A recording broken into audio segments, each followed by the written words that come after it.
Πολύ καλημέρα σας. Σαββάτο 24 Αυγούστου είμαστε εδώ.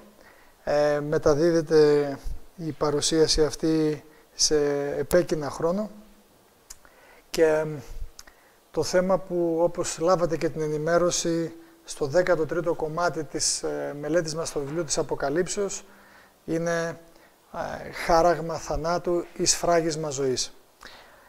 Είχαμε κάνει παλαιότερα μια μελέτη σχετικά με αυτό το κομμάτι, αλλά επειδή τώρα παίρνουμε συστηματικά την Αποκάλυψη, φτάνουμε στο 13ο κεφάλαιο. Το προηγούμενο Σαββάτο, στις 17 του μηνός, μελετήσαμε ακριβώς το κέντρο, τον κορμό, να το πω έτσι, του βιβλίου της Αποκαλύψεως, το 12ο κεφάλαιο. Αν και το 12ο, 13ο και 14ο κεφάλαιο αποτελούν την κορύφωση, το κρεσέντο αυτού του βιβλίου που έχει το ιστορικό και το προφητικό τμήμα, και αυτό κάνει ένα χίασμα και επισέρχεται πάνω στην κορυφογραμμή στα τρία αυτά κεφάλαια, 12, 13 και 14. Εμείς σήμερα μελετούμε το 13ο κεφάλαιο και ξεκινούμε κατευθείαν. Δεν θα επισέλθω, γιατί μερικές φορές γίνονται τα σχόλια στα της πολιτείας, πολιτιακής κατάστασης. Βλέπετε, πάλι νοστινιζόμαστε όχι μόνο πυρκαγιές, από τη ζέστη, από πολλά προβλήματα, αλλά μέσα αυτά τα προβλήματα νομίζω ότι μπορούμε να βρούμε δροσιά και απανεμιά στο Λόγο του Θεού. Γι' αυτό ας ανοίξουμε την Αγία Γραφή, γιατί πράττοντας τούτο θα βρούμε ειρήνη στην καρδιά μας και υγεία στη ζωή μας. Η πιο φοβερή, τρομερή και σοκαριστική γλώσσα σε όλο το βιβλίο της Αποκαλύψεως χρησιμοποιείται όταν μας καταδεικνύεται το χάραγμα του θηρίου, για να διαβάσει κάποιος πώς ο Θεός περιγράφει την τιμωρία, και με τιμωρία εννοούμε την απόδοση της τιμής για αυτούς που λαμβάνουν αυτό το χάραγμα, και το βλέπουμε στο κεφάλαιο 14 στην Αποκάλυψη, πλατάφ 9-11. Είναι αρκετό, ικανοποιητικό, να το πω έτσι, για να μας βάλει σε μια σοφρονίζουσα θέση, και οποιοσδήποτε μπορεί να χαργεντίζεται ή να χαμογελάει ή να κάνει οτιδήποτε, να σοβαρευτεί. Εδώ τα πράγματα γίνονται πολύ σοβαρά, όχι ότι πριν ήταν αστεία. Κάποιες φορές, εν τη ρήμη του λόγου, μπορεί να φαίνεται ότι αστειιζόμενος χαργεντίζομαι, αλλά θέλω να πιστέψετε ότι είμαι αρκετά σοβαρός ακόμα και όταν φαινομενικά διακομωδούμε κάποιες καταστάσεις, αλλά σε αυτό το συγκεκριμένο σημείο στην Αποκάλυψη, και μόνο η γλώσσα που χρησιμοποιεί ο Θεός οφείλει να πάρει οποιοδήποτε χαμόγελο μακριά από το πρόσωπο οποιοδήποτε ευτράπελου ανθρώπου. Και ο υποφαινόμενος ο οποίος φέρνει αυτή τη διακονία, να το πω έτσι, που ανάξιος είμαι της μεγάλης τιμής που κάνει ο Θεός, προσπαθεί και κάνει το δικό του αγώνα στη μαθητεία στο σχολείο του Χριστού. Η Αποκάλυψη σηματοδοτεί τα συγκεκριμένα πράγματα και τα κάνει ξεκάθαρα. Ότι όποιος λάβει το χάραγμα αυτό, τον αριθμό ή το όνομα του θηρίου, θα τα δούμε, είναι χαμένος, de facto, χωρίς δεύτερη κουβέντα. Εδώ δεν έχουμε, ξέρεις, είναι καλός άνθρωπος και ίσως πάμε από εδώ. Ότι η πλειοψηφία των ανθρώπων, όπως διαβάζουμε, πάνω στη γη θα δεχτούν αυτό το χάραγμα, και αυτό είναι ζωφερό και τρομερό, και ότι οι πολιτικές εξουσίες, παύλα πολιτιακές κυβερνήσεις, θα προσπαθήσουν να υποχρεώσουν τους ανθρώπους να λάβουν αυτό το χάραγμα. Και αυτό από μόνο του μας κάνει να έχουμε αρκετά μεγάλη κατάνοιξη στο τι και πώς πρέπει να πορευτούμε στη ζωή μας. Γιατί όταν γνωρίζουμε τώρα, αυτή τη στιγμή, έστω και ότι τώρα πρώτη φορά βλέπετε αυτές τις μελέτες, και παροτρύνω τους ανθρώπους που μπαίνουν, γιατί έχουμε αρκετές εκατοντάδες χιλιάδες πλέον ανθρώπους οι οποίοι παρακολουθούν, και παρακολουθούν από διαφορετικά οπτικά πρίσματα, από διαφορετικές θρησκευτικές και δογματικές κατανοίξεις και καταδείξεις, σεβαστά όλα, αλλά εδώ ερχόμαστε και υποτίθεται θεωρούμε ότι μόνο η Γραφή, η αρχή μας είναι το βιβλίο αυτό, η αρχή του Sola Scriptura, η Γραφή και μόνο η Γραφή είναι για μας ο στοιχειοθέτης της πίστης μας, και οτιδήποτε άλλο συγκλίνει, συμφωνεί με αυτό, μας βρίσκει αρρωγούς. Οτιδήποτε διαφωνεί το παραμερίζουμε, ό,τι κόστος και να έχει αυτό. Και ο καθένας πρέπει προσωπικά να πάρει αυτό το τίμημα και να σκεφτεί ότι η μαθητεία στο σχολείο του Χριστού έχει πάντα ένα τίμημα. Και μόνο λοιπόν ότι μας καταδεικνύεται πέραν πάσης λογικής αμφιβολίας ότι όσοι λάβουν το χάραγμα θα χαθούν και ότι η πλειοψηφία, πλειονότητα του κόσμου πάνω στη γη θα το λάβει και ότι οι πολιτικές κυβερνήσεις θα υποχρεώσουν τους ανθρώπους, θα το επιβάλλουν, παύλα θα το επιτάξουν. Μιλάμε για ένα είδος φασιστικής, επιτακτικής καταστάσεως. Αυτό μας κάνει να είμαστε πολύ σοβαροί σήμερα. Ποια θα είναι λοιπόν η δική σου και η δική μου επιλογή? Θυμάστε όταν είχαμε μελετήσει το βιβλίο του Δανιήλ, είχαμε δει τότε που για μια πράξη λατρείας οι τρεις παιδες, οι τρεις φίλοι του Δανιήλ έπρεπε να σταθούν για αυτό που πιστεύαν ενάντια στην πλειοψηφία που έσκυψε στην κοιλάδα του Ρα τότε στη Βαβυλώνα να προσκυνήσει αυτό το χρυσό ομοίωμα που ήταν μια καρικατούρα, μια παραποίηση του ονείρου που είχε δει ο ίδιος ο Ναβουχοδονόστορας, αλλά το Θεός του είχε δείξει ότι η κεφαλή ήταν χρυσή, Βαβυλώνα, Ασίμι Μηδοπρεσία, Χαλκός Ελλάδα, Σίδηρος Ρώμη, και έκανε ολόχρυσο που θα ήταν 666 πύχες επί 6 στο πλάτος, για να δείξει ότι η Βαβυλωνιακή Αυτοκρατορία θα μείνει πάντα. Ήθελε να αναντιωθεί λόγω του εγωισμού και της υπερηφανίας του, την οποία δυστυχώς όλοι μας έχουμε, στον εκφρασμένο λόγο του Θεού. Αυτοί οι τρεις φίλοι του Δανιήλ που ήταν νέα παιδιά, και αυτό είναι ένα χαρακτηριστικό μήνυμα ότι δεν έχει να κάνει με τίποτα με τη νεότητα ή τη γεραιότητα ενός ανθρώπου στην πρόοδό του στη σοφία. Ο Παύλος, Απόστολος των Εθνών, λέει στον Τιμόθεο, ας μην σε καταφρονεί κανείς για τη νεότητά σου, αλλά επίπληξον, συνέτησον και δίδαξον το λόγο εγκαίρος και ακέρος. Έπρεπε λοιπόν να πάρουν μια θέση και να μείνουν εκεί και να ρηχτούν μέσα στην πύρινη κάμινο.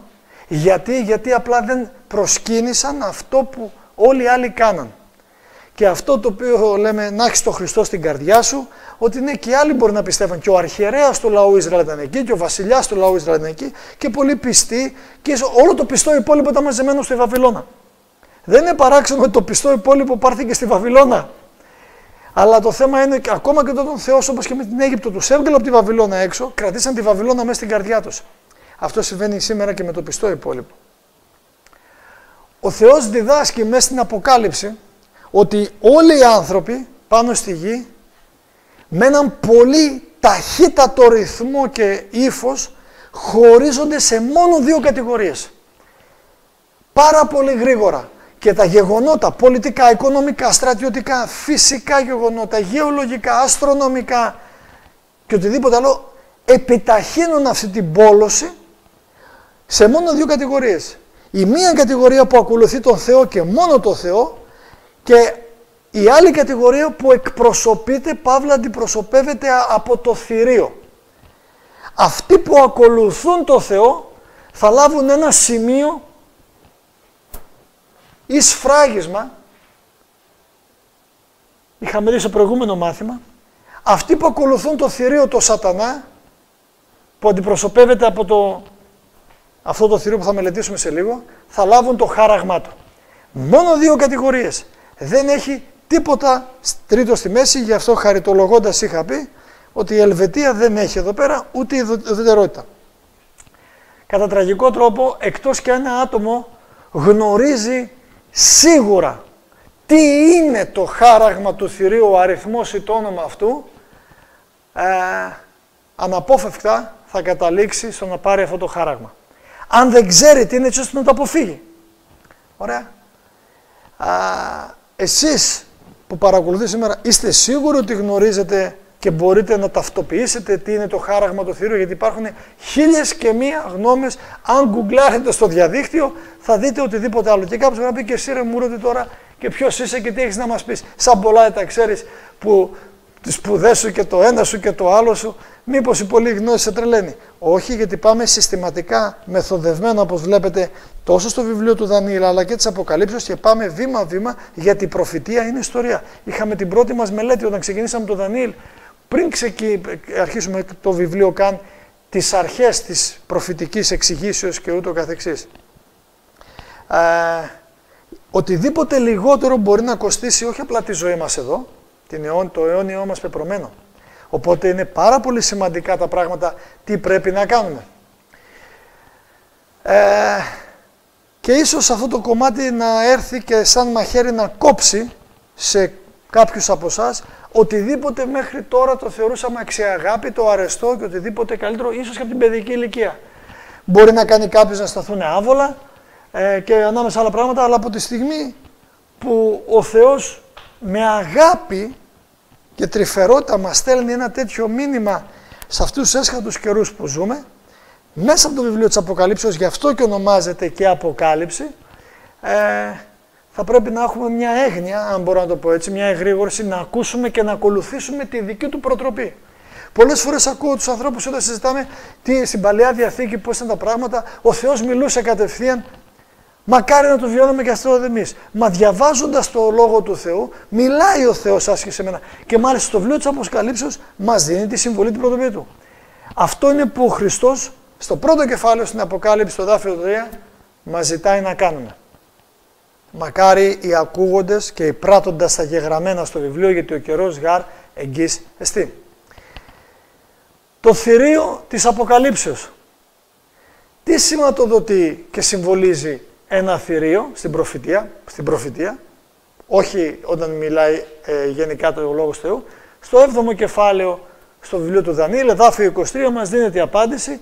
Το τέταρτο θηρίο το οποίο είδες είναι η τέταρτη βασιλεία. Άρα, τα θηρία στην Αποκάλυψη, στην προφητεία, εκπροσωπούν βασιλείες, κυβερνήσεις ή επίγειους οργανισμούς οι οποίοι φέρουν μία δυναμική αλλαγής και επιβολής καταστάσεων επάνω στους λαούς. Δεύτερον, το θηρίο βγαίνει από τη θάλασσα. Είχαμε κάνει μελέτη για αυτό το θηρίο που βγαίνει από τη θάλασσα. Τι σηματοδοτεί η προφητεία για τη θάλασσα? 13ο κεφάλαιο στην Αποκάλυψη εδάφιο 1 και κεφάλαιο 17 στην Αποκάλυψη εδάφιο 15. Τα ύδατα τα οποία είδες, λέει ο άγγελος, είναι άνθρωποι, πλήθη, έθνη και γλώσσες και λαοί. Άρα στην προφητεία, όταν βλέπουμε για ύδατα, αντιπροσωπεύουν κατοικημένες γνωστές περιοχές, πυκνοκατοικημένες με ανθρώπινο πληθυσμό, σε σχέση με, όπως είχαμε δει για το θηρίο που βγαίνει από τη γη, που το ρόλο των ΗΠΑ στην προφητεία. Και υπάρχουν 9 σημεία, ούτε 1, ούτε 2, ούτε 3. 9 σημεία που ταυτοποιούν αυτό το θηρίο στην Αποκάλυψη κεφάλαιο 13 από το εδάφιο 1 ως 10.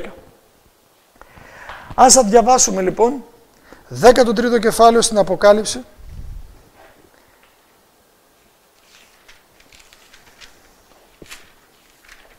Διαβάζω από τη γραφή του Βάμβα. Ο Βάμβας του Βάμβακος είχε πει άλλη.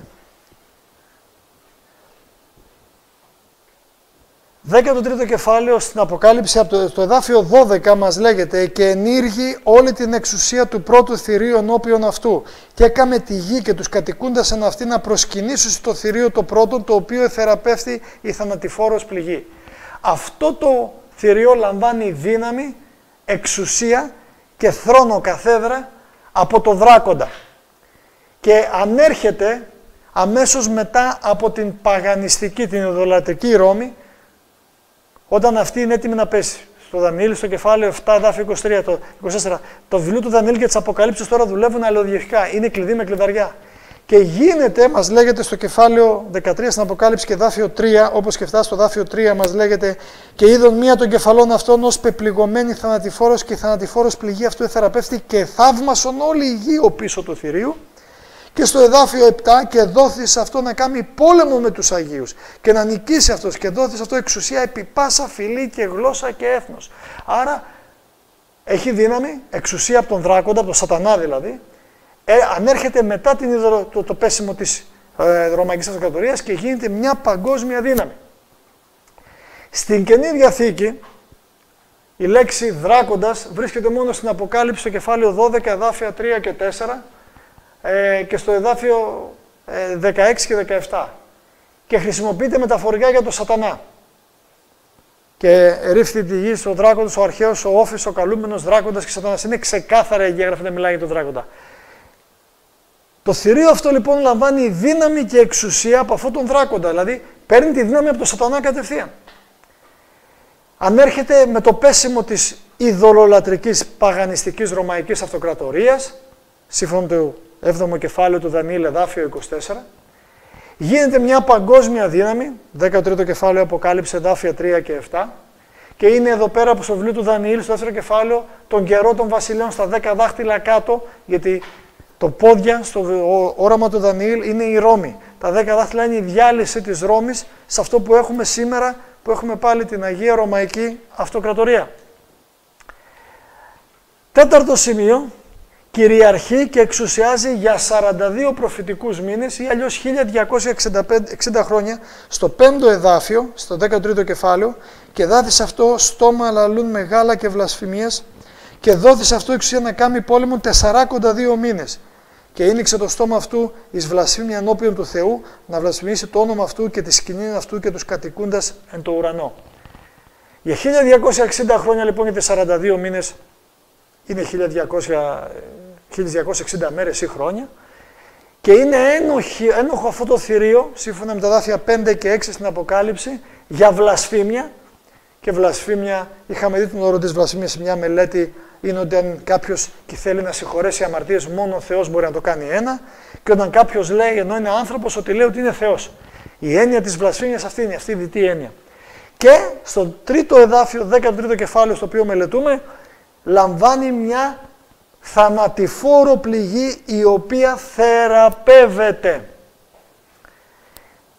Ξεκινάει λοιπόν αυτό που είχαμε δει το 538 μετά Χριστόν, όταν ο στρατηγός Βελισσάριος του Ισθενού δίνει την εξουσία στον επίσκοπο της Ρώμης, και 1260 χρόνια αργότερα, 1798, ακριβώς με γεωμετρία τελειότητας, ένας άλλος στρατηγός, ο Μπερτιέ του Ναπολέοντα, εισέρχεται στη Ρώμη και συλλαμβάνει τον Πάπα και τον οδηγεί σε αιχμαλωσία, και έτσι τελειώνει επίσημα ο σκοταδισμός, η κυριαρχία του παπισμού.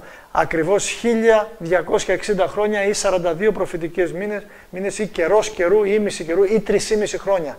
Οι έννοιες 3,5 χρόνια, 42 μήνες ή 1260 μέρες είναι 7 φορές γραμμένες Δανιήλ και Αποκάλυψη, για να μην κάνει κανείς κανένα λάθος όταν μελετάει. Και έχουμε μέσα σε αυτήν την χρονολογία, αυτή η χρονολογία εγκλείεται στην μεγαλύτερη προφητεία των 2.300 προφητικών ημερονυχτίων στο βιβλίο του Δανιήλ, και αυτή η προφητεία φτάνει μέχρι το 1844, όπως είδαμε, που μπαίνει στη δεύτερη φάση του καθαρισμού, του εξαγνισμού του ουράνιου αγιαστηρίου στα Άγια των Αγίων ο Χριστός, στην τελευταία μέρα του μεγάλου εξυλασμού, την αντιτυπική, όπως το επίγειο αγιαστήριο ο αρχιερέας που έμπαινε μία μέρα το χρόνο για να καθαρίσει το αγιαστήριο από τις αμαρτίες που είχαν μαζευτεί όλη τη χρονιά, από την καθημερινή εισρωή των αμνοερυφίων και το αίμα που ερχόταν μέσα και ράντιζε την κυβωτό της Διαθήκης, και μία μέρα το χρόνο ο αρχιερέας καθάριζε τα Άγια των Αγίων, έτσι ώστε να καθαριστεί από την παρουσία της αμαρτίας το μέρος όπου ο Θεός επισκιάζει με τη δόξα του τη λεγόμενη Σεκάινα. Αυτό άρχισε το 1844, και τότε τελειώνουν οι 2.300 προφητικές ημέρες ή χρόνια από την προφητεία του Δανιήλ, κεφάλαιο 8, εδάφιο 14. Το Ευαγγέλιο πηγαίνει το 34 μετά Χριστόν στα έθνη, γιατί εκεί τελειώνουν οι 70 εβδομάδες που είχαμε δει πάλι στη μελέτη του βιβλίου του Δανιήλ, σας παραπέμπω εκεί. Το θηρίο αυτό, αυτή η δύναμη είναι ένοχη για βλασφήμια, και είδαμε ότι ο ορισμός της βλασφήμια είναι συγκεκριμένος. Λαμβάνει μια θανατηφόρο πληγή, εδάφιο 3, η οποία θεραπεύεται. Λαμβάνει λατρεία, είναι μια θρησκευτική δύναμη, τα εδάφια 4 και 8, και θέλουσι προσκυνήσει αυτό πάντες οι κατοικούντες επί της γης, των οποίων τα ονόματα δεν εγγράφησαν το βιβλίο της ζωής του αρνίου του εσφαγμένου από καταβολής κόσμου. Καταδιώκει τους ανθρώπους του Θεού, εδάφιο 7, και δόθη αυτό να κάνει πόλεμο με τους Αγίους και να νικήσει αυτούς, και δόθη αυτό εξουσία επί πάσα φυλή, γλώσσα και έθνος, και έχει έναν μυστικιστικό αριθμό. 18ο εδάφιο, κεφάλαιο 13 στην Αποκάλυψη, Και εδώ είναι η σοφία, ώστις έχει το νου ας λογαριάσει τον αριθμό του θηρίου, διότι είναι αριθμός ανθρώπου και ο αριθμός αυτός είναι χ, ξ, σίγμα. Δεν είναι 666 όπως λένε 3 εξάρια, όχι. Είναι χ, ξ, σίγμα. Τα γράμματα συμβολίζουν αριθμούς. Το χ είναι το 600 στην ελληνική γραφή, το ξ είναι το 60 και το σίγμα, το τελικό, είναι το 6. Και είναι αριθμός ανθρώπου. Λαμβάνει, δέχεται λατρεία αυτή η δύναμη, είναι θρησκευτική δύναμη και καταδιώκει τους ανθρώπους του ο Θεού, τους Αγίους του Θεού και έχει αυτόν τον αριθμό. Και είδαμε ότι το μόνο θηρίο, η μόνη δύναμη που το κάνει όλο αυτό ιστορικά δεν είναι άλλη από την Καθολική Εκκλησία.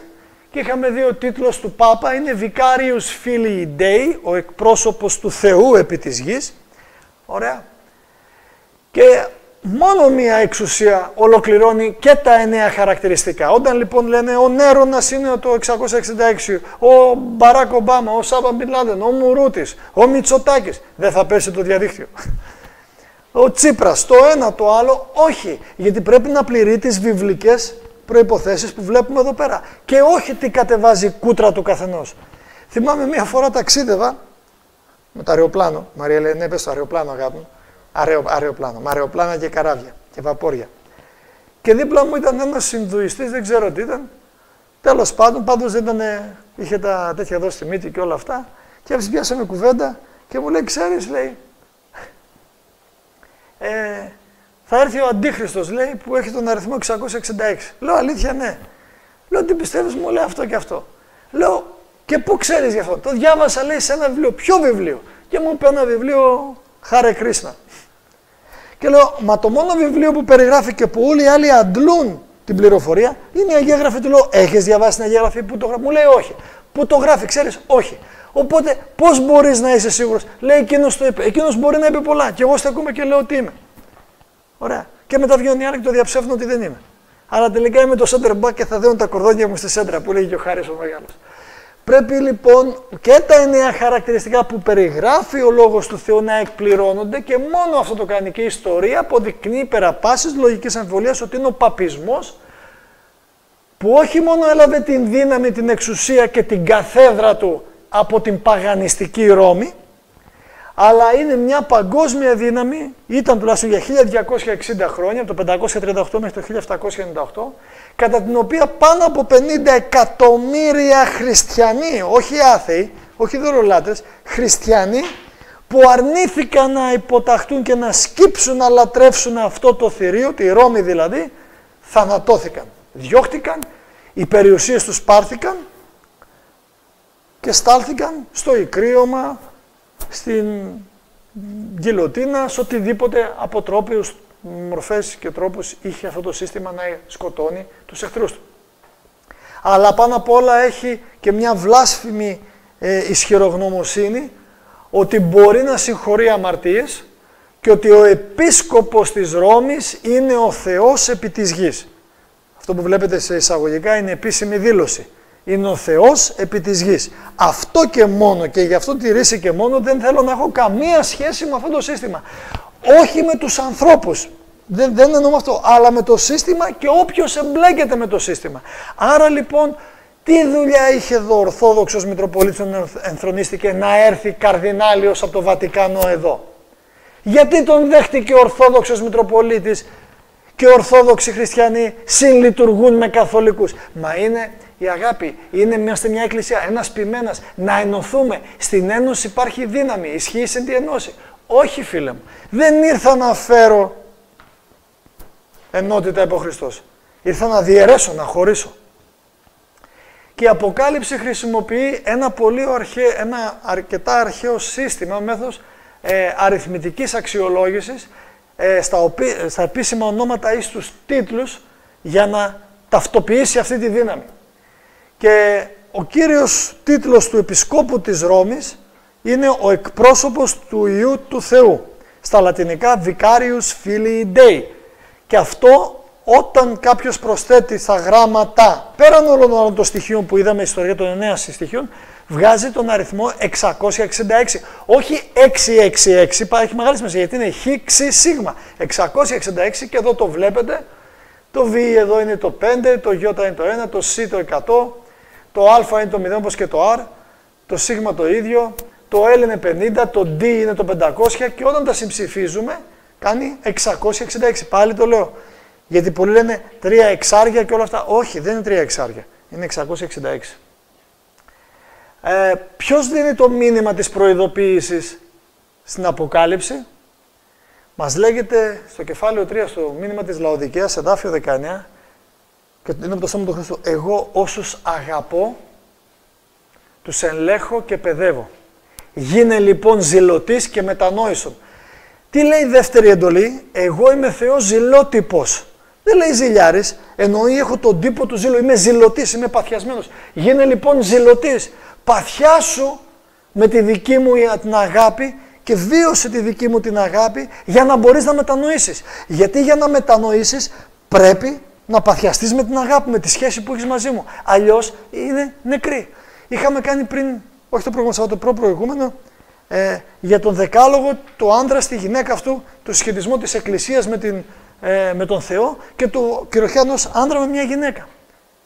Κανείς δεν μπορεί, όταν ένας άντρας ρωτάει τη γυναίκα του, μ' αγαπάς, και λέει ναι, σ' αγαπάω, και κοιτάει αλλού, ή τον ρωτάει η γυναίκα, μ' αγαπάς, και αυτός κάθεται και βλέπει το Μαρινάκι, τον Ολυμπιακό, ή δεν βλέπει τον ΠΑΟΚ, ή δεν βλέπει, ξέρω εγώ τι βλέπει.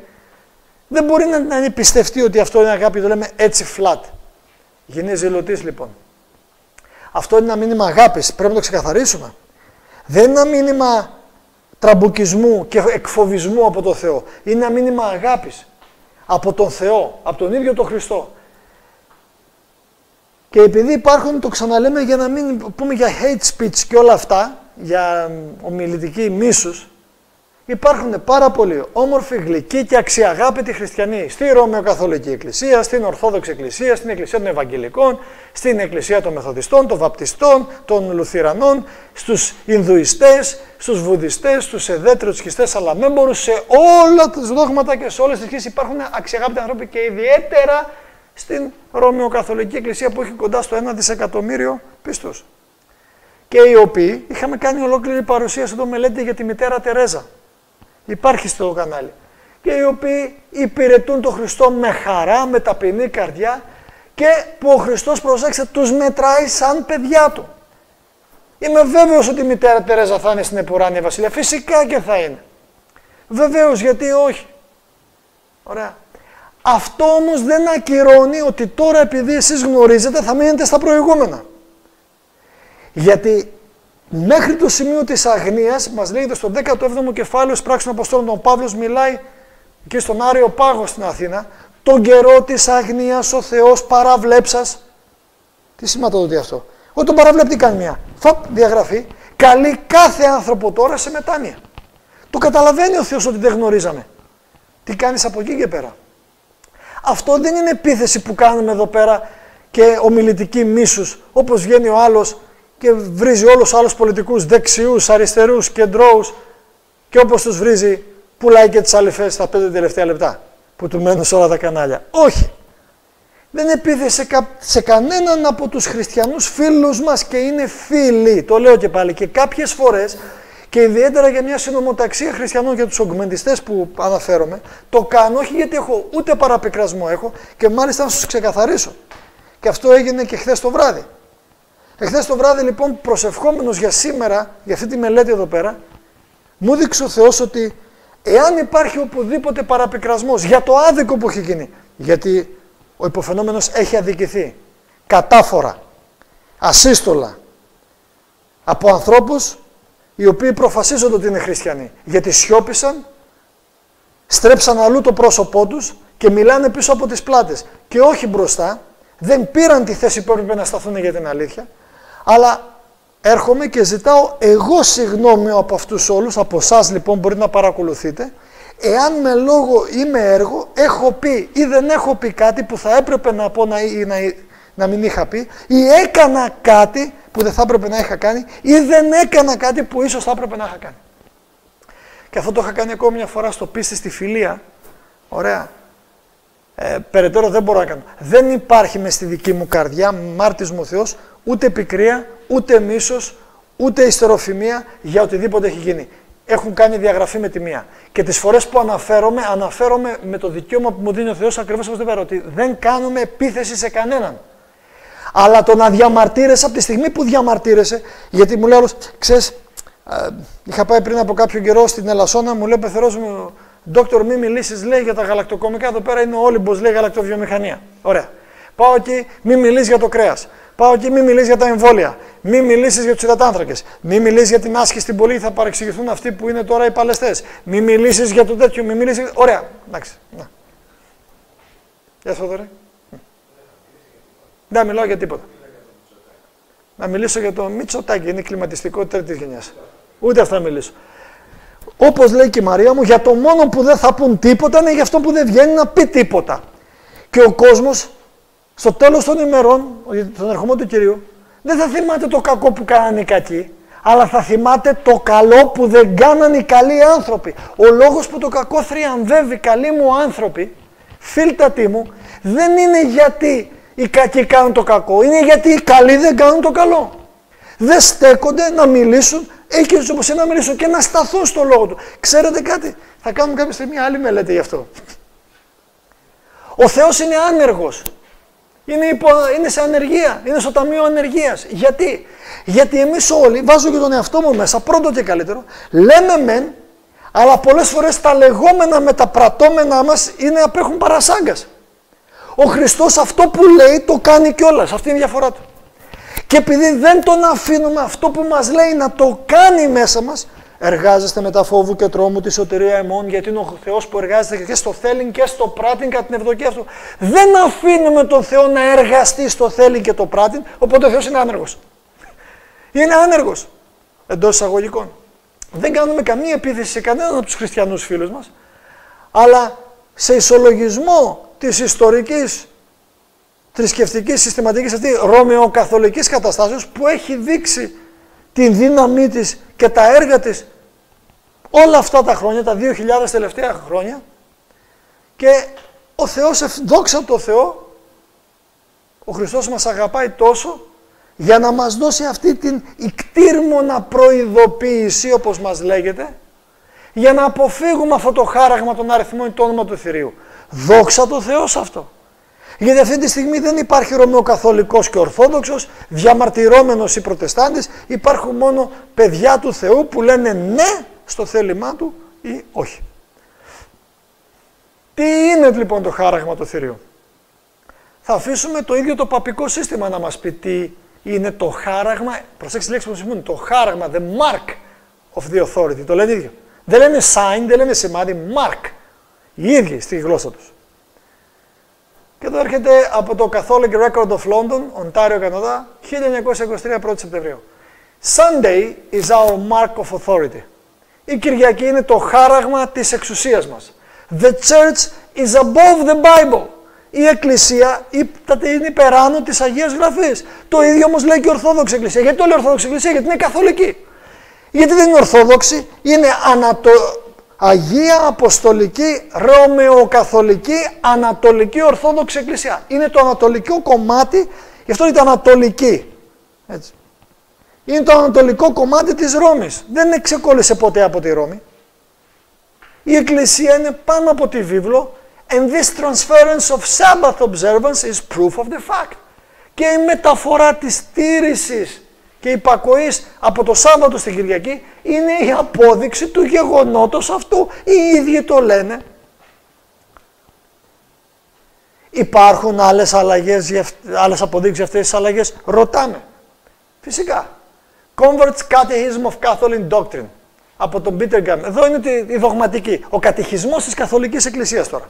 Εδώ δεν είναι όπως στην Ορθόδοξη Εκκλησία πας και κάνεις κατηχητικό και σου με ερωταπαντήσεις. Εδώ πλέον είναι ένα και ένα κάνουν δύο. Ερώτηση. Σελίδα 50. Which is the Sabbath day? Ποια είναι η μέρα του Σαββάτου? Saturday is the Sabbath day. Εμείς δεν μπορούμε να μεταφράσουμε. Το Σάββατο είναι η μέρα του Σαββάτου. Ωραία. Αλλά στα αγγλικά είναι Saturday, από τον Θεό Σατούρν, τον ουρανό. Ερώτηση. Why do we observe Sunday instead of Saturday? Γιατί λοιπόν τηρούμε την Κυριακή αντί του Σαββάτου? Αυτά στον κατηχισμό διδάσκονται οι καθολικοί. Τώρα ο μέσος Ορθόδοξος εδώ που είναι μιαου μιαου, Δεν έχει καμία σημασία. Τι είχαμε πει, τον διάβολο δεν τον νοιάζει αν ξέρεις αυτό που κάνεις γιατί το κάνεις. Σημασία έχει να το κάνεις. Γιατί τηρούμε την Κυριακή του Σαββάτου? Because the Catholic Church transferred the solemnity from Saturday to Sunday. Γιατί η Καθολική Εκκλησία μετακίνησε την ιερότητα από το Σάββατο στην Κυριακή. Το παίρνω από εδώ, το πάω εκεί, έτσι.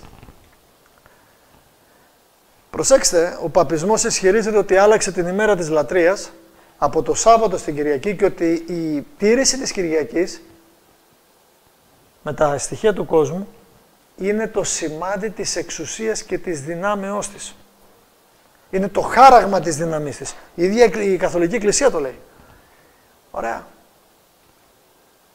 Και συνοψίζουμε λέγοντας ότι το σημείο του Θεού, της δύναμής του, είναι ο Σαββατισμός. Η τήρηση κυριολεκτική του 24ωρου του Σαββάτου. Υπολείπεται Σαββατισμός στο λαό του Θεού, μας λέγεται στην προς Εβραίους επιστολή κεφάλαιο 4. Ενώ το σημείο του θηρίου ή το χάραγμα της δυνάμεώς του στα θρησκευτικά θέματα είναι η τήρηση της Κυριακής. Και πάρα πολλές καθολικές πηγές, ανατρέξτε σε αυτό, που είναι τόσες πολλές που δεν μπορούμε εδώ πέρα να τις είχαμε κάνει την προηγούμενη μελέτη, αλλά μπορείτε να γκουγκλάρετε, να ψάξετε όσο ακόμα υπάρχουν, επικυρώνουν αυτή την αλλαγή. Δεν κρύβονται πλέον. Μάλιστα σε ένα από τα 4 μνημόνια που υπογράψαμε χωρίς να ξέρουμε τίποτα, οι προδότες αυτοί, τα σημεία τα έχουμε πάνω, τα έχουμε βάλει, τα λόγκο.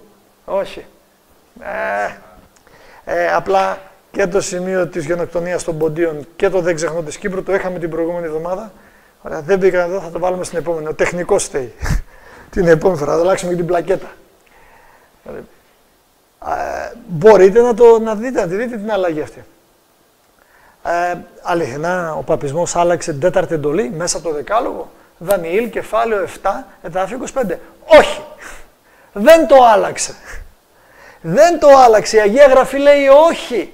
Γιατί όταν διαβάζουμε στο 7ο κεφάλαιο για αυτό το μικρό κέρατο που είναι η δύναμη του Αντιχρίστου, που είναι το θηρίο, το περιγράφει με 3 διαφορετικούς τρόπους, αλλά φτάνει στο ίδιο συμπέρασμα. Για να μπορέσει να το καταλάβουμε καλύτερα, έτσι ώστε πέραν πάση λογικής αμφιβολίας, στο Δανιήλ, στο βιβλίο Δανιήλ, στο κεφάλαιο 7, εδάφιο 25, λέει και θέλει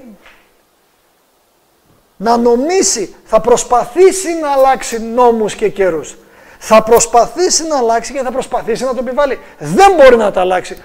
Ο λόγος του Θεού δεν αλλάζει. Στο κατά Ματθαίον, στο κεφάλαιο 5, εδάφιο 17 και 18, μας λέγεται το ίδιο πράγμα. Από το στόμα του ίδιου του Κυρίου.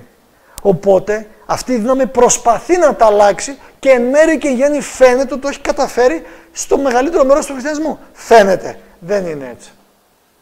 Στο 7ο κεφάλαιο του Δανιήλ είναι παράλληλη ακριβώς προφητεία με το 13ο κεφάλαιο στην Αποκάλυψη. Άμα τα βάλετε 2 γραφές δίπλα-δίπλα και τα διαβάζετε, θα δείτε τους παραλληλισμούς. Το μήνυμα είναι ξεκάθαρο. Ο παπισμός μόνο σκέφτηκε ότι μπορούν να αλλάξουν την ημέρα της λατρείας. Το Σάββατο της 4ης εντολής είναι ακόμα και τώρα που μιλάμε, 24 Αυγούστου, 12 και κάτι πόσο έχει πάει, είχαμε τις ώρες, είναι ακόμα δεσμευτικό. Η Κυριακή δεν είναι Αγία ημέρα, είναι μια αργία. Και κάτι άλλο, by the way. Όταν διαβάζεις την Παλαιά Διαθήκη πολλές φορές για αργίες, ο Θεός λέει θέλει είστε Σάββατο εις εσάς. Και όταν είναι στην Καινή Διαθήκη λέει ότι για αυτά τα Σάββατα είναι σκιά των μελώνων καταργήθηκαν. Όταν στην Παλαιά Διαθήκη μιλάει για πολλά Σαββάτα εννοεί για αργίες. Ότι είναι αργία. Αλλά για το Σάββατο της 7ης ημέρας όχι. Η Κυριακή δεν δεσμεύει κανέναν άνθρωπο πάνω στη γη. Δεν πάνε να έχουν βάλει ιερές συνόδοι. Δεν πάνε να το πούνε μητροπολίτες, παπάδες, πνευματικοί, πατριάρχες, πάπες, μάπες, φάπες. Για τον Θεό είναι μία μέρα, είναι η πρώτη της εβδομάδας. Τελειώσαμε. Τώρα, αν θέλετε να την έχετε αργία, καλώς να την έχετε. Και εγώ λέω στη Μαρία, ακόμα παίζουμε μπάλα διπλά. Αναπαυόμαστε το Σάββατο κατά την εντολή και την Κυριακή αναπαυόμαστε κατά την εντολή των ανθρώπων. Είμαστε εντάξει, double trouble. Αλλά ποιο είναι το θέμα? Το θέμα είναι, όπως σας είπα, εγώ στέκομαι εδώ μπροστά. Και δεν λαλοπελάρες, όπως τα λέγανε οι φίλτατοι Κύπριοι αγωνιστές. Εσείς στέκεστε άραγε μπροστά, όχι σε μητροπολίτες. Έτυχε να να βρεθώ και με Μητροπολίτης και με καρδινάλιο Ρωμαιοκαθολικό και με πάστορες αρκετούς και με προέδρους εκκλησιών και τμήματων, που όσο μικραίνει τον πόη τους, μεγαλώνει η αλαζονία και η έπαρσή τους. Οι οποίοι κάθονται και γραβάτες έχουν κάνει μια κοιλιά της αντιπαγκαλοποίηση. Ωραία. Στάθηκα απέναντί τους και με θάρρος και με σεβασμό προς το αξίωμα που είχαν, τους κατέδειξα και τους είπα: όχι, είστε λάθος. Εσείς όμως, βλέποντας σήμερα και παρακολουθώντας, έχετε το σθένος να σταθείτε στον άνθρωπό σας. Πολλές φορές είναι ο δικός μας. Οι οικοί του ανθρώπου θέλουν, είστε οι εχθροί του. Και κάποιοι από εσάς, κάποιες αδερφές ψυχές, και ιδιαίτερα εκεί στη Μεγαλόνισσο, καταλαβαίνετε τι εννοώ, και όχι μόνο. Πόσο οδυνηρό είναι τον ίδιο σου τον άνθρωπο, όχι να μην μπορείς να τον πείσεις, να τον βλέπεις να πάει στην καταστροφή. Αυτό δεν σημαίνει ότι σηκώνομαι και φεύγω ή τον χωρίζω, ιδιαίτερα όταν είναι να συνοικεί μαζί σου, σημαίνει ότι πρέπει ο πόνος και ο σπαραγμός της ψυχής να είναι τέτοιος. Στον Ιζεκιέλη, στο 1 του κεφάλαιο, το είχαμε δει πριν από 4 μελέτες, όταν ο Θεός δείχνει, λέει, θα σου δείξω τα βδελίγματα.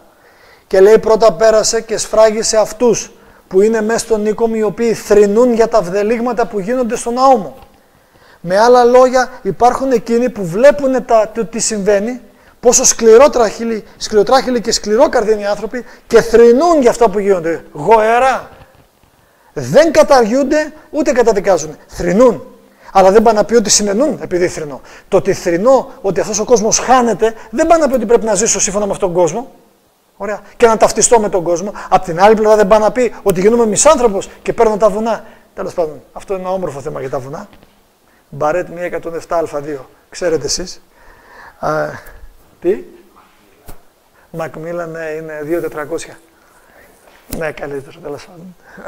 Θα έρθει και ο καιρός για τα βουνά.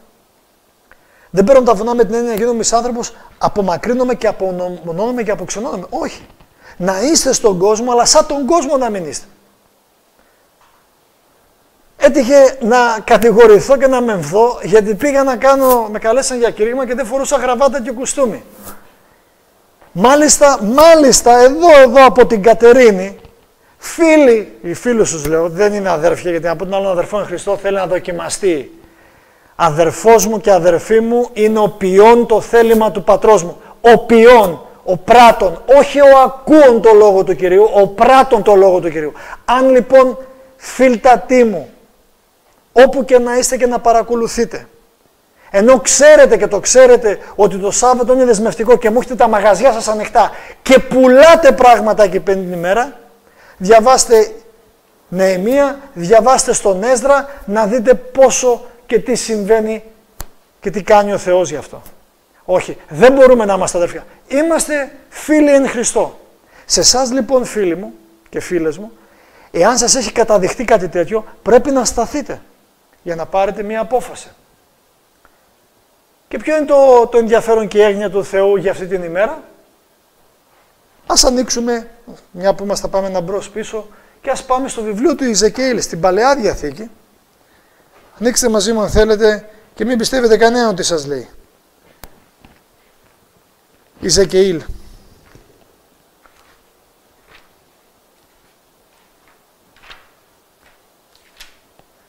Κεφάλαιο 22.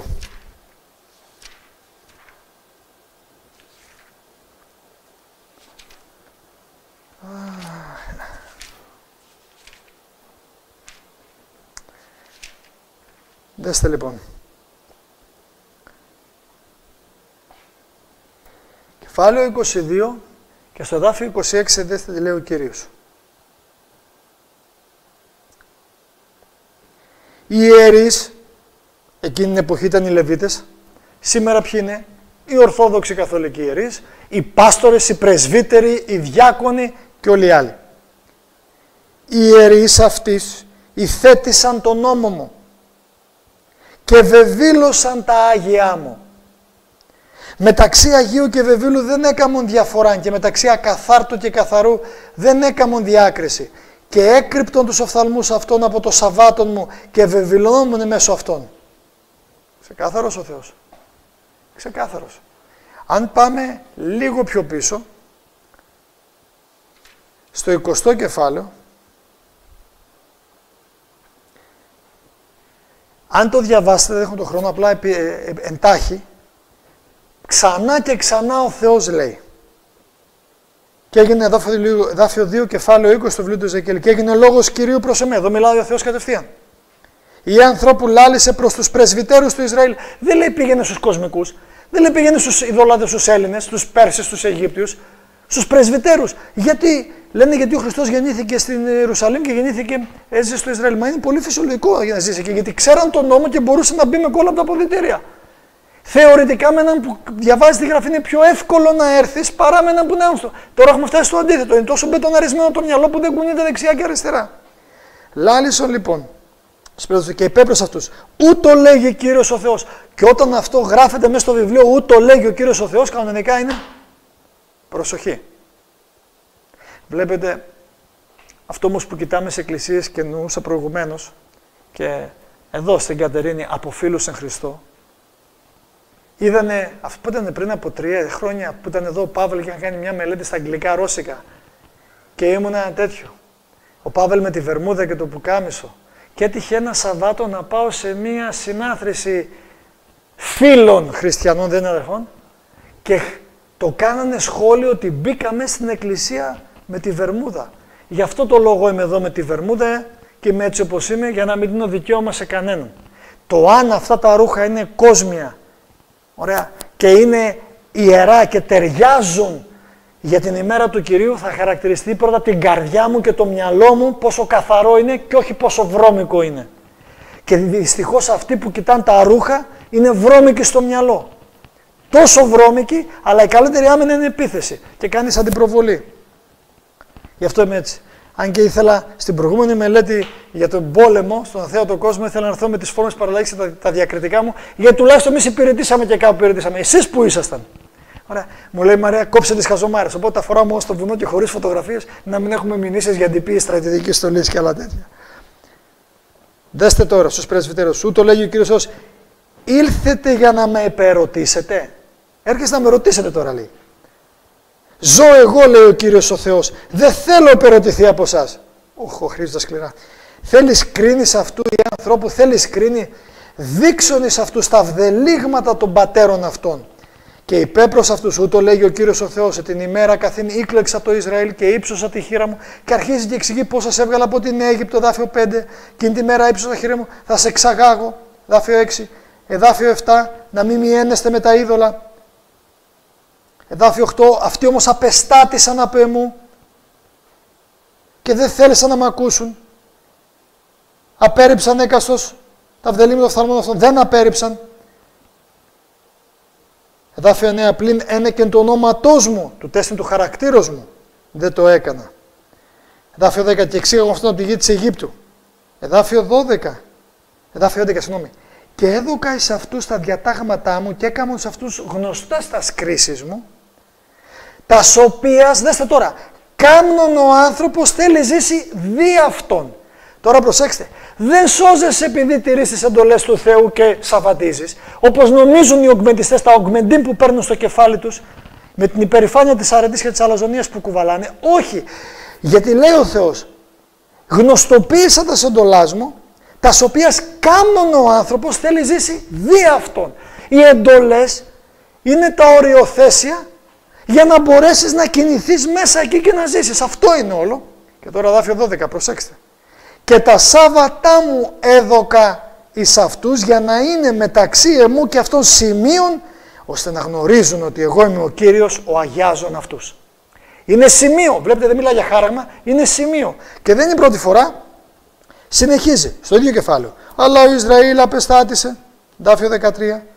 Τα κρίσεις μου απέρριψαν, τα οποία κάμνον ο άνθρωπος θέλει ζήσει, δι' αυτόν το ξαναλέει πάλι.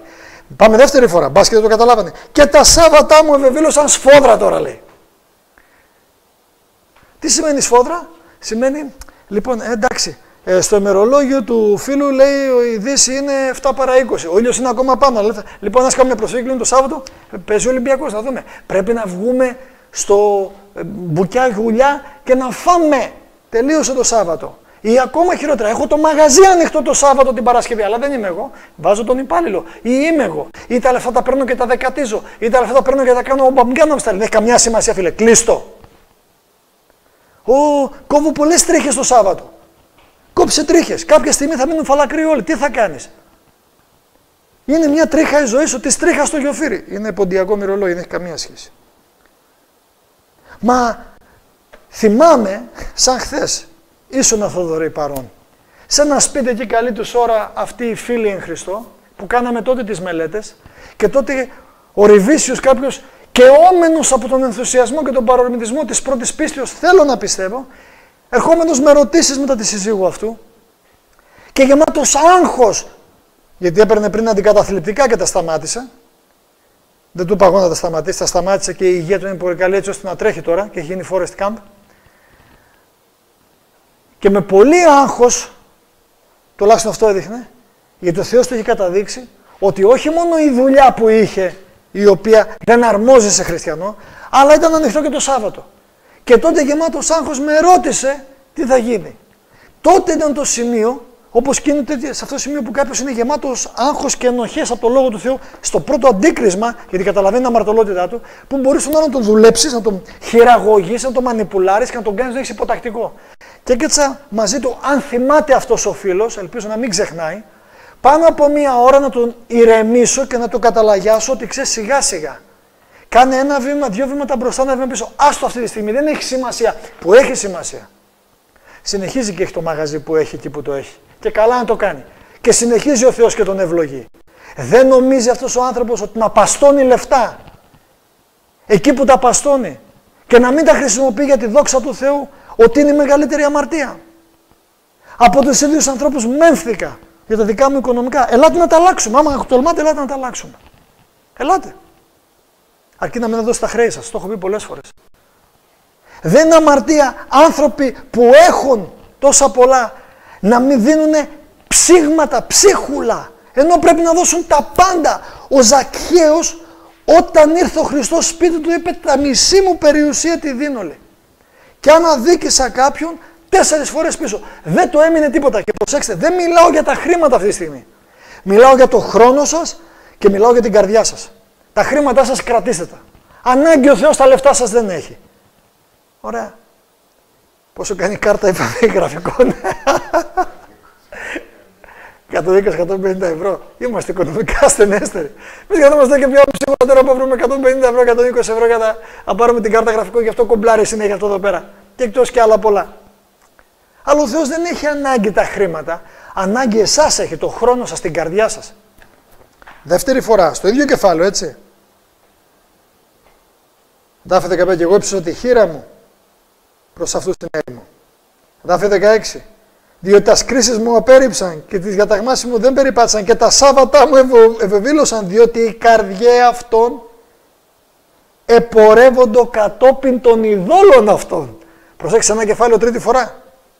Γιατί δεν βεβήλωσαν τα Σάββατα? Γιατί είχαν τα είδωλά τους. Τι σημαίνει είδωλο? Είδωλο είναι όπως ο καθένας. Οτιδήποτε αντικαθρεπτίζει κάτι δικό μου. Αυτό είναι.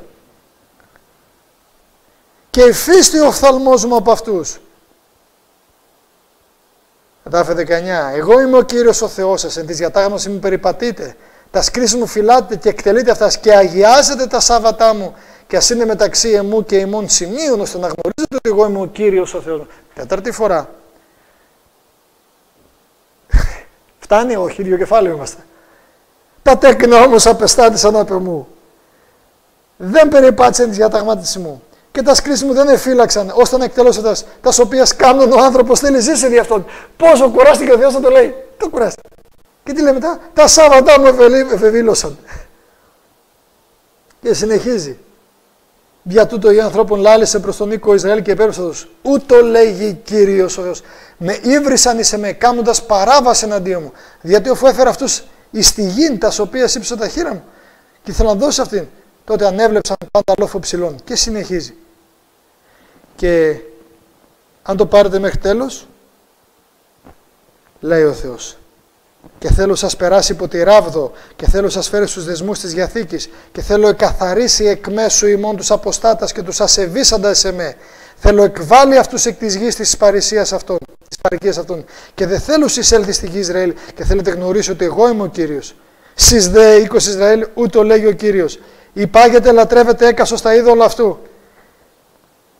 και του λοιπού, εάν δεν θέλετε να με ακούετε και μη βεβηλώνετε πλέον το όνομα του Άγιον με τα δώρα σας και με τα είδωλά σας. Μην μου φέρνετε τα δέκατα και τις προσφορές σας. Δεν τα θέλω. Γι' αυτό δεν θέλουμε τα χρήματα. Ο Θεός δεν θέλει τα χρήματα, στο χρόνο σας θέλει. Γι' αυτό και το Σάββατο έχει τόση μεγάλη σημασία. Μπορείτε να διαβάσετε. 5 φορές σε ένα κεφάλαιο μιλάει για αυτό το πράγμα. Αυτό ήταν παλιά Διαθήκη που λέει ο Θοδωρής, ναι. Αυτό συμβαίνει και σήμερα. Πολλοί θρησκευτικοί ηγέτες λένε, δεν υπάρχει διαφορά τι Σαββάτο τι Κυριακή. Ωραία. Αλλά ο Θεός λέει, έχεις απορρίψει τα Άγια και έχεις βεβηλώσει τα Σάββατά μου. Όταν το λες αυτό, το βεβηλώνεις. Και τι λέει ο Θεός για τις προσπάθειες που κάνουν οι άνθρωποι να αλλάξουν τον νόμο του. Δευτερονόμιο κεφάλαιο 4 εδάφιο 2 και στο Λουκά κεφάλαιο 16 εδάφιο 17. Εις μάτιν λέτε ομοιολατρεύεται, ακολουθώντας διδασκαλίες, εντάλματα ανθρώπων και όχι δικές μου εντολές. Καταλύετε τον νόμο ένεκεν των παραδόσεώς σας. Ξεκάθαρος ο Υιός του ανθρώπου. Ξεκάθαρος.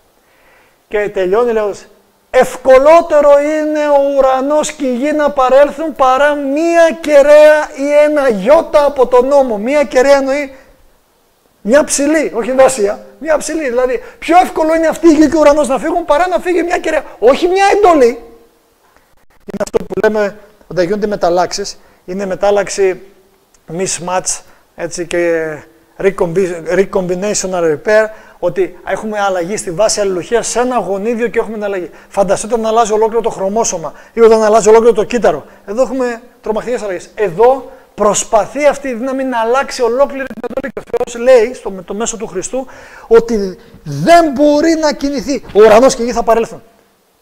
Με άλλα λόγια, ακόμα είμαστε σε αυτή τη γη. Ωραία. Και αυτός ο ουρανός πάνω από το κεφάλι μας. Άρα και οι εντολές ισχύουν.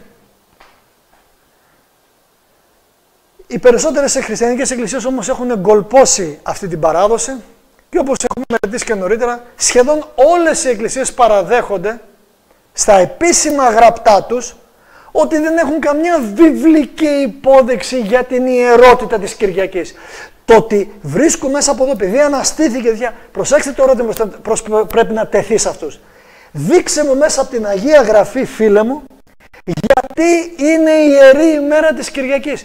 Πού το δείχνει η Αγία Γραφή, όχι που συμπεραίνεις εσύ ότι επειδή ο Χριστός αναστήθηκε, γι' αυτό και εμείς συμπερασματικά. Πού το δείχνει ότι είναι Αγία ημέρα, πουθενά. Πουθενά. Πώς λαμβάνεται το χάραγμα του θηρίου? Γιατί ο Θεός προστάζει τους αγγέλους του να κρατήσουν την τελική καταστροφή? Στο 7ο κεφάλαιο στην Αποκάλυψη είδαμε 4 αγγέλοι κρατάνε τους ανέμους στην άκρη. Μέχρι να σφραγιστούν τα παιδιά του Θεού, λέει. Μην πειράξετε τη γη μέχρι που να σφραγιστούν οι δούλοι του Θεού στο μέτωπό τους. Προσέξτε, ο Θεός κρατάει αυτό που λένε έγινε βιβλική καταστροφή. Βιβλική καταστροφή. Δεν έχετε δει βιβλική καταστροφή? Θα μου πεις εσύ είδες? Φυσικά και όχι, αλλά φυσικά και ναι, μέσα από το λόγο την έχω διαβάσει και το πιστεύω. Τόσο με τον κατακλυσμό, όπως στο Σόδομα και τα Γόμορα και όπως αυτή που έρχεται με τις τελευταίες πληγές και τον ερχομό του Κυρίου. Κρατάει μέσω των αγγέλων του μια τέτοια βιβλική καταστροφή από τη γη, μέχρι που τα παιδιά του να λάβουν τη σφραγίδα, το σημείο ή το χάραγμα, το οποίο είναι το Σάββατο ή η Κυριακή για τα παιδιά του. Και σύντομα κάθε άνθρωπο πάνω στη γη θα είναι σε μία από τις δύο ομάδες που πάμε. Η μεριά των παιδιών του Θεού με τη σφραγίδα του Σαββάτου και αυτοί που λατρεύουν το θηρίο με όλη την καλή πρόθεση και την θεσία λατρεύονται στην Κυριακή. Τελειώσαμε. Και τώρα θα μου πει τι γίνεται με το Ισλάμ. Το Ισλάμ, τίποτα δεν είναι το Ισλάμ. Έχουμε κάνει τη μελέτη. Το Ισλάμ είναι απλά το δεξί χέρι της Καθολικής Εκκλησίας να επιταχύνει το μπέρδεμα που θα κάνει. Και για τους μουσουλμάνους η μέρα αργίας είναι η Κυριακή. Η Παρασκευή είναι η μέρα προσευχής, δεν είναι η μέρα αργίας. Η Κυριακή είναι η μέρα αργίας. Και η Φατίμα, όπως είχαμε μελετήσει, που ήταν κόρη του Μωάμεθ, είναι το δεύτερο πρόσωπο σε λατρεία μετά το Μωάμεθ στο Ισλάμ. Όπως είναι η Φατίμα, είναι και η περιοχή της Πορτογαλίας που τα κοριτσάκια ήταν την Παναγία και το λατρεύουν έτσι τις προφητείες για τον Πάπα και δεν ξέρω εγώ τι. Ποιος θα λάβει την οργή του Θεού τις έσχατες ημέρες? Στο 14ο κεφάλαιο μας λέγεται αυτοί που θα πάρουν το χάραγμα του θηρίου. Και με οργή δεν εννοούμε το μίσο του σκοτώσει, εννοούμε το απίθμενο, το ατελείο του αυτό εκφραστικό της αγάπης του που είναι πήρα να λύσκουν και απλά οι σεσωσμένοι θα καίγονται για πάντα. Οι αμαρτωλοί θα καούν μια και για πάντα. Έχει μεγάλη διαφορά. Η οργή του Θεού περιέχεται στις τελευταίες 7 πληγές, θα τις μελετήσουμε, που είναι στο κεφάλαιο 15-16. Έχουμε μπροστά μας το 14ο κεφάλαιο, το οποίο το κάνουμε σε 3 συνεχείς μελέτες, γιατί θα είναι για το πρώτο, δεύτερο και τρίτο άγγελο. Είναι μεγάλη ύλη και πάλι είναι λίγα αυτά που θα πούμε. Πού τοποθετείται το χάραγμα του θηρίου στους ανθρώπους? 13ο κεφάλαιο, εδάφιο 16 στην Αποκάλυψη, στο δεξί χέρι ή στο μέτωπο. Φυσικά και το χάραγμα δεν είναι κυριολεκτικό, ούτε τσιπάκια, ούτε έτσι, ούτε θα μας ανοίξει τα μέτωπα. Θυμηθείτε ότι έχουμε να κάνουμε σύμβολα. Το μέτωπο αντιπροσωπεύει το νου, είναι μετωπιαία ή προμετωπιαία η λοβή, στην οποία υπηρετούμε το Θεό. Προς Ρωμαίους κεφάλαιο 7, εδάφιο 25. Ο Παύλος το ξεκαθαρίζει όμορφα και ωραία. Και στο χέρι είναι το έργο επί του πρακτέου, όταν επισφραγίζω κάτι. Εκκλησιαστής κεφάλαιο 9, εδάφιο 10. Αυτοί που θα δεχτούν εθελούσια την υπακοή στην λατρεία της Κυριακής, μαρκάρονται, να το πω έτσι, χαράσσονται στο μέτωπο, γιατί εθελούσια λένε ναι, το κάνω. Εκείνοι που συμφωνούν να εργάζονται το Σάββατο, ακόμα και αν ξέρουν ότι είναι λάθος, για να αποφύγουν τι οικονομικό μποϊκοτάζ, γιατί λέει το πρώτο που θα δεν μπορείς να πουλάς και να αγοράσεις και μετά έρθει ο θάνατος, μαρκάρονται στο χέρι. Δηλαδή, δεν θα είναι όλοι, γι' αυτό λέει η Αγία Γραφή, ή στο μέτωπο ή στο χέρι. Κάποιοι θα πούνε, ναι, εγώ γεννήθηκα Ευαγγελικός θα πεθάνω την Κυριακή, πήγαινε την Κυριακή θα πάω. Γεννήθηκα Ορθόδοξα, θα το αλλάξουμε τώρα. Όλοι κάνουν έτσι ρε μουρούτι. Τώρα ποιος είσαι εσύ και δεν ξέρω εγώ τι. Αυτοί θα το λάβουν στο μέτωπο, γιατί εθελούσια το δέχονται. Αυτοί όμως που επειδή εργάζονται, γιατί φοβούνται μην χάσουν τη δουλειά τους, μην έχουν λιγότερα λεφτά. Πώς είχε πει άλλος, το Σάββατο έχουμε τους περισσότερους γάμους, λέει. Ετοιμάζουμε τις περισσότερες νύφες.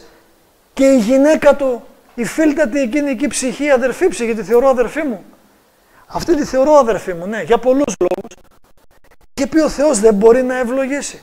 Τα παιδιά όμως τα άλλα, εκεί στην Κύπρο, αποφασίσαν, όταν η αλήθεια αυτή τους έγινε κατάδειλη, το μαγαζί που θα ανοίγαν, κατευθείαν με γκόλα τα αποδυτήρια το Σαββάτο να μην το ανοίγαν.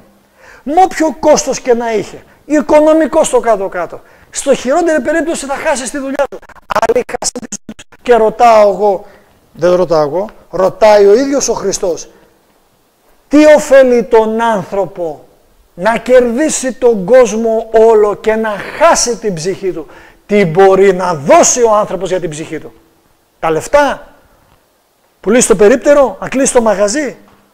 Πόσα, τι θα κάνεις? Βγάλεις περισσότερα? Πόσα εκατομμύρια θα κάνεις? Πόσο μεγάλο θα είναι το σπίτι σου? Πόσες διακοπές θα κάνεις? Γιατί? Οι άνθρωποι που τώρα λατρεύουν την Κυριακή έχουν πάρει το χάραγμα? Όχι. Μας λέγεται ότι κανείς δεν μπορεί να πουλάει, να αγοράζει παρά μόνο αυτός που έχει το χάραγμα. Κανείς δεν έχει λάβει το χάραγμα τώρα. Αυτό δεν θα λάβει χώρα μέχρι που οι πολιτικές, παύλα οικονομικοπολιτικές, πολιτιακές δυνάμεις θα επιβάλλουν στο άτομο να σταματήσει να αγοράζει, να πουλάει, εκτός και αν έχει το χάραγμα. Και παλιότερα μας φαίνονταν πολύ δύσκολο. Τώρα που είναι πλαστικό χρήμα και είναι με τις κάρτες, τώρα είναι ένα κλακ στον υπολογιστή, ένα κλικ κάνεις έτσι, ένα τρακ που λέγε και ο Χάρης εχθές, τρουκ. Όταν θα γίνει λοιπόν το κύριο θέμα και οι άνθρωποι θα βιαστούν να αποφασίσουν είτε για το σημείο του Θεού είτε για το χάραγμα του Θεού, τότε αυτοί που εργάζονται το Σάββατο ή τηρούν την Κυριακή σαν Αγία Μέρα θα μαρκαριστούν, θα χαραχτούν αναλόγως. Ή από εδώ ή από εκεί. Τι.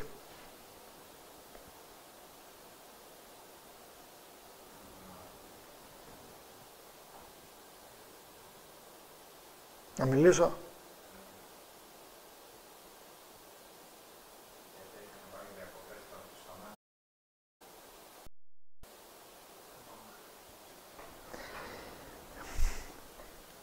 Το να παραβιάζει κάποιος την τέταρτη εντολή, ακόμα και σήμερα είναι πάρα πολύ σημαντικό, αν όχι το πιο σημαντικό θέμα, γιατί εμπλέκει την αμαρτία. 1 Ιωάννου, κεφάλαιο 3, εδάφιο 4.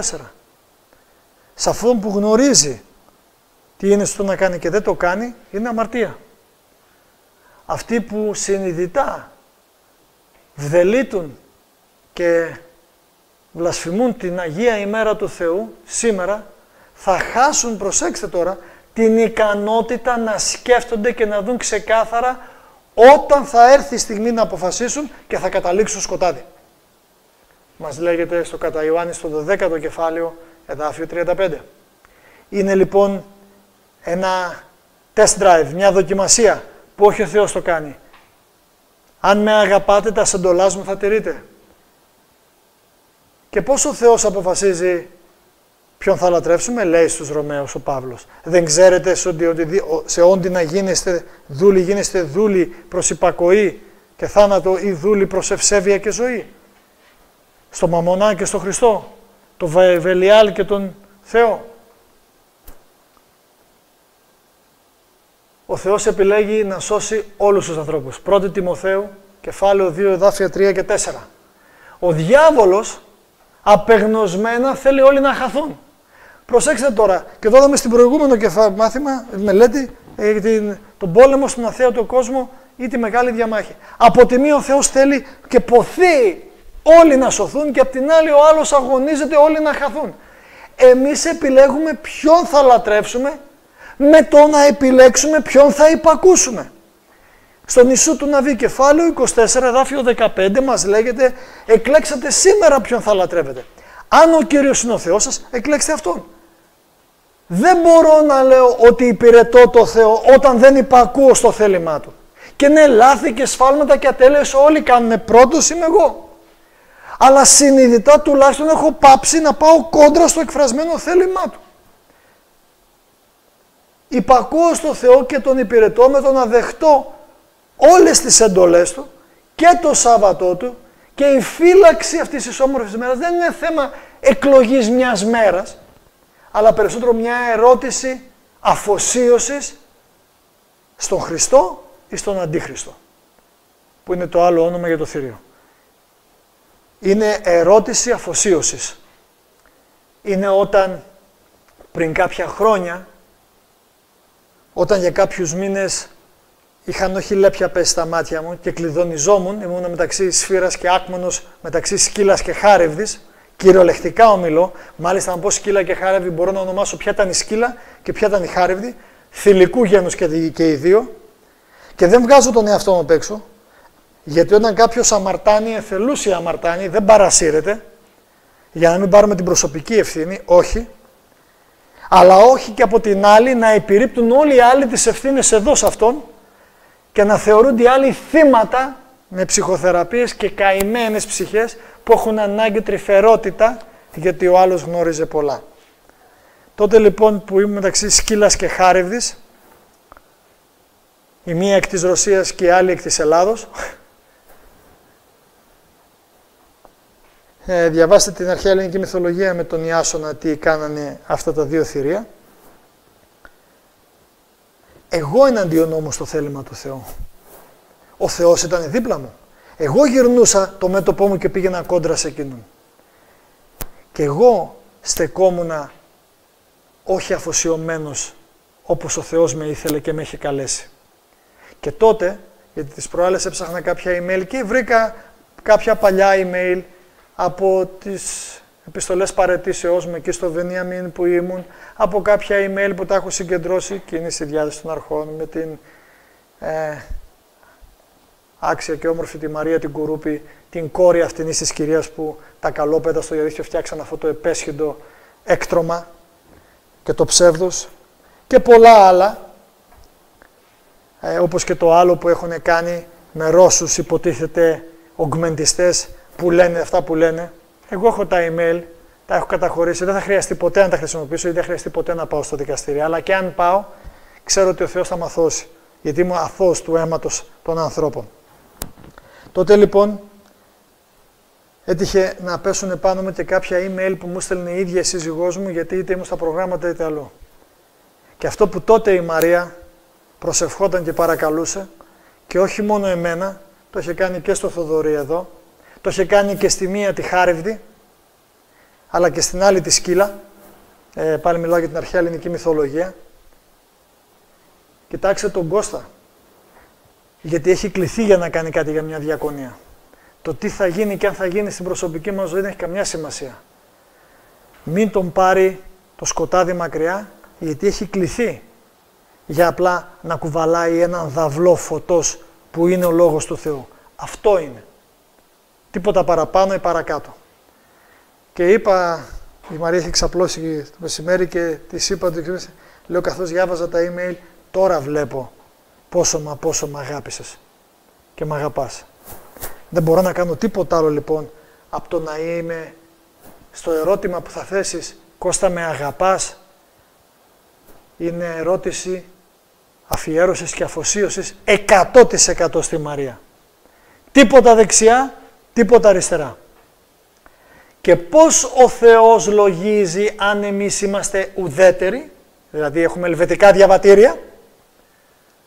Κεφάλαιο 12 στο κατά Ματθαίον Ευαγγέλιο, εδάφιο 30. Όποιος δεν είναι με θυμόν, είναι εναντίον μας. Τελειώσαμε. Αυτό το έχει πάρει και ο Μπούς που το έχει πει τότε για την 10η Σεπτεμβρίου. Και από τότε τους πάει όλους μπαλαούρ όλο τον κόσμο. Αυτό δεν σημαίνει εναντίον μας και ότι θα του κάνουμε κάτι κακό. Έρχεται εναντίον μου και επειδή μου πας να τα βάλεις, είναι κακό να λακτίζεις την κέντρα υπό Θεό στον Παύλο, Σαούλ, Σαούλ, γιατί με διώκεις. Δεν μπορείς να πεις λίγο από εδώ και λίγο από εκεί. Τα παιδιά του Θεού, ποιο είναι το χαρακτηριστικό ότι κάποιος είναι παιδί του Θεού? Να έχει τον Χριστό στην καρδιά του. Τι σημαίνει να έχει τον Χριστό στην καρδιά σου? Σημαίνει με μεγάλη αγάπη και φεδρότητα και ευτυχία να υπακούς. Οι εντολές μου, λέει, δεν είναι βαριές. Λάβε το ζυγό μου γιατί είναι ελαφρύς και μάθετε από μένα. Ωραία. Με χαρά και με αγάπη υπακούω στο θέλημά του. Τι είπανε οι Απόστολοι, οι μαθητές του Χριστού, όταν ήρθε η ίδια δοκιμασία στις πράξεις, 5ο κεφάλαιο, ο Πέτρος, όταν τους κάλεσε το συνέδριο και τους είπε, λοιπόν, σταματήστε να μιλάτε στο όνομα του Χριστού, γιατί έχει μπαλαούρα, αφού τους πλάκουσαν ένα χέρι ξύλο και τους βάλαν μέσα, το επόμενο είναι, ο Πέτρος απάντησε, προτιμότερο είναι να πράττουμε το θέλημα του Θεού, μάλλον παρά των ανθρώπων. Κάνε ό,τι θες, φίλε. Θα χάσω τη δουλειά μου, τη θέση μου, την αξία μου. Γράφουν στο διαδίκτυο. Θα κάνεις έτσι. Δεν θα έχεις δουλειά. Θα σε αφήσει η γυναίκα σου άντρα. Και, προσέξτε, δεν το λέω ότι επειδή ο σύζυγος ή η σύζυγος μπορεί να μην είναι ομόπνοος, ομόαιμος, ομοειδεάτης, λέω ότι δεν τηρεί Σάββατο, σε χωρίζω. Δεν μιλάω για κάτι τέτοιο. Όχι, δεν μιλάω για κάτι τέτοιο. Αλλά είναι ξεκάθαρο ότι εγώ κάνω αυτό το πράγμα. Και ο Ιησούς είπε, μάταια με λατρεύουν, ακολουθώντας διδασκαλίες, εντάλματα ανθρώπων και όχι δικές μου εντολές. Πώς λοιπόν μπορώ να έχω τη βεβαιότητα ότι δεν θα λάβω το χάραγμα του θηρίου? 14ο κεφάλαιο τη μελετήσουμε στην επόμενη φορά, στην Αποκάλυψη εδάφιο 12. Ιδού η υπομονή των Αγίων, οι φυλάτωτες στα εντολάς του Θεού και έχοντας μαρτυρία Ιησού. Δίνουν μαρτυρία στο πρόσωπο του Χριστού και φυλάτουν 10 στις 10. Προσέξτε, στην Αποκάλυψη, στο 14ο κεφάλαιο, θα το μελετήσουμε, εδάφια 9-11, ο Θεός προειδοποιεί ενάντια στο όποιος λάβει το χάραγμα του θηρίου και το εδάφιο 12, η περικοπή 12, μας λέει ότι αυτοί οι νικηφόροι Άγιοι του Θεού αποφεύγουν αυτό το χάραγμα. Φυλάτουν τις εντολές και έχουν την πίστη που ο Χριστός είχε στο θαύμα να μπορείς να φυλάτεις όλες τις εντολές και να είναι εφικτό κάτι τέτοιο. Όταν άλλος δεν μπορούμε τις εντολές όλες να τις φυλάτουμε, λέει το παιχνίδι του σατανά. Όχι. Γιατί? Δεν μπορώ να καταλάβω. Η πίστη μου στον Χριστό που κατοικεί σε μένα είναι το κλειδί για να περιπατώ κάθε μέρα. Προς Ρωμαίος κεφάλαιο 8, Κολοσσαείς κεφάλαιο 1 κλπ. Η τελευταία προειδοποίηση του Θεού σαν έσχατο μήνυμα προς την ανθρωπότητα είναι στο κεφάλαιο 14, θα μελετήσουμε τα δάφια 6 έως 12. Λατρεύσατε τον Δημιουργό, τον ποιήσατε τον ουρανό και τη γη, τα σπηγά των υδάτων. Αυτό μας πάει πίσω στο Σάββατο.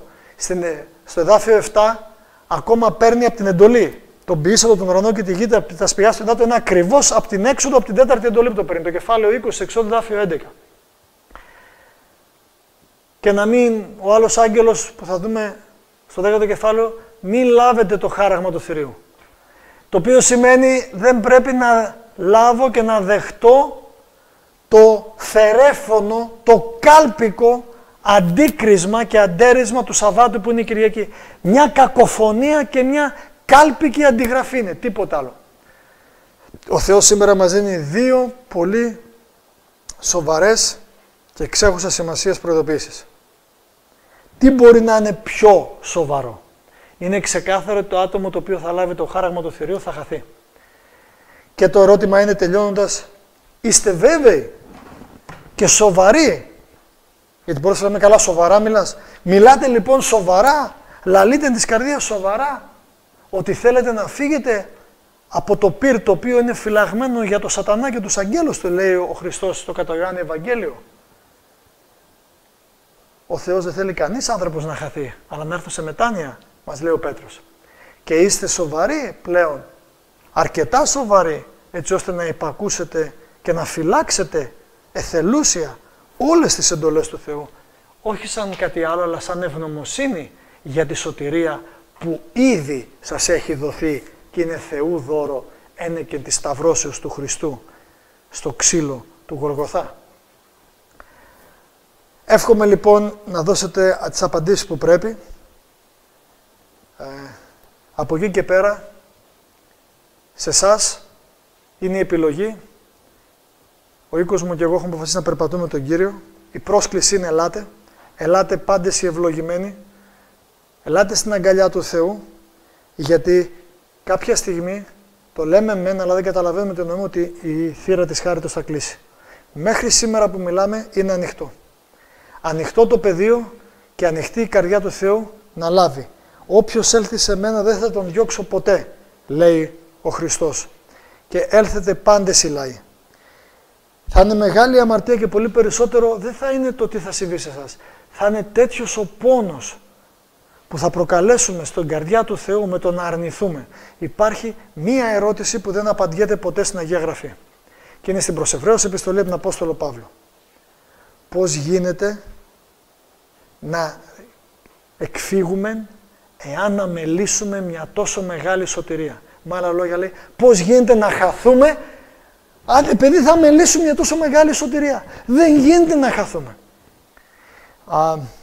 Με μεγάλη μας χαρά και τιμή θέλουμε να είμαστε όλοι μαζί και έχουμε σκοπό μέσα στις αρχές του φθινοπόρου να κάνουμε μια ολονυχτή αποστόλη. Έχουμε πει, αφού φτιαχτεί η κάρτα εδώ πέρα γραφικό και δεν ξέρω τι άλλο, θα το ολοκληρώσουμε μέχρι το ερχόμενο Σάββατο που θα λάβετε το μήνυμα. Εύχομαι τα καλύτερα, ο Θεός μαζί σας.